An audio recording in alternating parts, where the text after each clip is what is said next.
আমাদের আমির মুফতি সৈয়দ মোহাম্মদ রেজাউল করিম পীর সাহেব চরমনে ওনার নির্দেশে আমরা আমাদের এই দেশে বিশেষ করে শিবচরে যাতে করে কোনো মানুষ কোনো দুষ্কৃতিকারীর কারণে সে ক্ষতিগ্রস্ত না হয়, তাদের ব্যবসা প্রতিষ্ঠান নষ্ট না হয়, কোনো ভাইয়ের কাছে চাঁদা দাবি না করে, বিশেষ করে আমাদের হিন্দু সম্প্রদায় যে সমস্ত আমাদের ভাইয়েরা আছে তাদের কেউ যেন হুমকি ধামকি কোনো ধরনের ভয়ভীতি এবং তাদের যে ধর্মীয় উপাসনাগুলো আছে এর যারা পরিমাণ ক্ষতি না করে সেজন্য আমির আমাদেরকে নির্দেশ দিয়েছে। এর ধারাবাহিকতায় আজকে আমরা অনেক ইউনিয়নে বলে আসছি,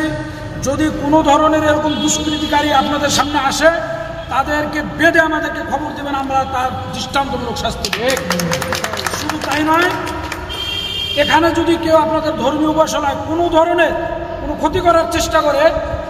আপনারা শুধু আমাদেরকে একটু খবরটা দিবেন। যেমন আমাদের সহসভাপতি আবুল খায়ের মনি সাহেব সবাই আপনারা চেনেন, আমিও আপনাদের এই বাজারের ব্যবসায়ী, আমার খলি ব্যাপারটির মাথায় আমার দোকান আছে, আমার ওখানে গেলে পাইবেন। প্রয়োজন আমার নাম্বার যদি মনে চা রাখতে পারেন। কোনো ধরনের যদি আপনাদের কেউ হুমকি দামকি বা ধর্মীয় উপাসনায় কোনো ধরনের ক্ষতি করার চেষ্টা করে আমরা তার দাঁত ভাঙ্গা জবাব দেবো, তাতে সে যত বড় লোক হোক আমরা ছাড়ব না।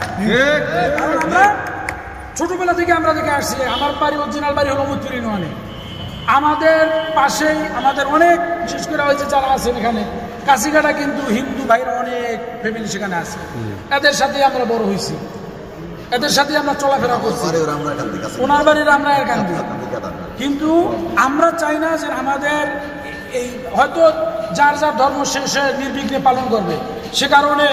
আমি আপনাকে ক্ষতি করব, আপনি আমাকে ক্ষতি করবেন, এটা আমরা মেনে নেব না। এবং আপনাদের এখানে যদি কোনো রকমের অনিরাপত্তা বোধ করেন বা যদি মনে করেন যে এখানে আমাদের সার্বক্ষণিক 24 ঘন্টা আমাদের নিরাপত্তা বাহিনী দিয়ে আপনাদেরকে সাহায্য করা, আপনার এই মন্দিরকে আপনার নিরাপত্তা দেওয়া, আমরা সেটাই করব। আমরা এখানে বিভিন্ন আমাদের লোক আছে, আমাদের কর্মী বাহিনী আছে, আমরা প্রয়োজনে শিফটি ভাগ করে 24 ঘন্টায় আপনাদেরকে নিরাপত্তা দেবো ইনশাল্লাহ, যাতে করে আপনাদের এই ধর্মীয় উপাসনার দিকে কেউ চোখ তুলে তাকাতে সাহস না পায়। আমরা করবো, কোনো রকম সমস্যা মনে করলে আমাদেরকে জানাবেন, আমরা আপনাদের পাশে আছি, আপনাদের কোনো ক্ষতি হবে না ইনশাল্লাহ, আমরা আপনাদেরকে ওয়াদা দিয়ে গেলাম। আমাদের পীর সাহেব চরমনের পক্ষ থেকে আপনাদেরকে ধন্যবাদ, আবার দেখা হবে, প্রয়োজন হলে আমাদের